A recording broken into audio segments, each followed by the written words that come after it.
আজকে চলে এসেছি আবারও একটা বিয়ে বাড়ির খাওয়া দাওয়ার ব্লগ নিয়ে। স্টার্টারে ছিল গোল্ডেন ফ্রাইড প্রন আর চিকেন রেশমি কাবাব। গরম মুচমুচে এই প্রনগুলো খেতে অসাধারণ ছিল।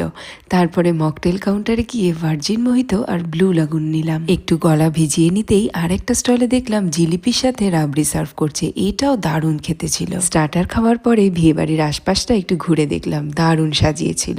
চেনা পরিচিতদের সাথে একটু গল্পগুজব করেই ডিনারে বসলাম। গরম গরম চিকেন সাথে আর তার সাথে স্যালাড দিয়ে ডিনারের পর্ব শুরু হলো। এটার টেস্টও কিন্তু খুব ভালো হয়েছিল। তারপরে রুমালি রুটি আর কিমা চানা মশালা ছিল। এসব শেষ করার পরেই চলে এলো ভেজিটেবল ফ্রাইড রাইস আর একদম গরম ধোঁয়া ওঠা মাটন কষা। নরম তুলতুলে মাটন কষার সাথে ভেজিটেবল ফ্রাইড রাইসটাই শীতের রাতে কিন্তু ব্যাপক লাগলো খেতে। তারপরেই ছিল ফ্রুটস চাটনি, পাঁপড়, বেকড রসগোল্লা আর হট মাখা সন্দেশ। সব শেষে বাটারস্কচ আইসক্রিম আর মিষ্টি পান দিয়ে আজকের খাওয়া দাওয়ার পর্ব শেষ করলাম।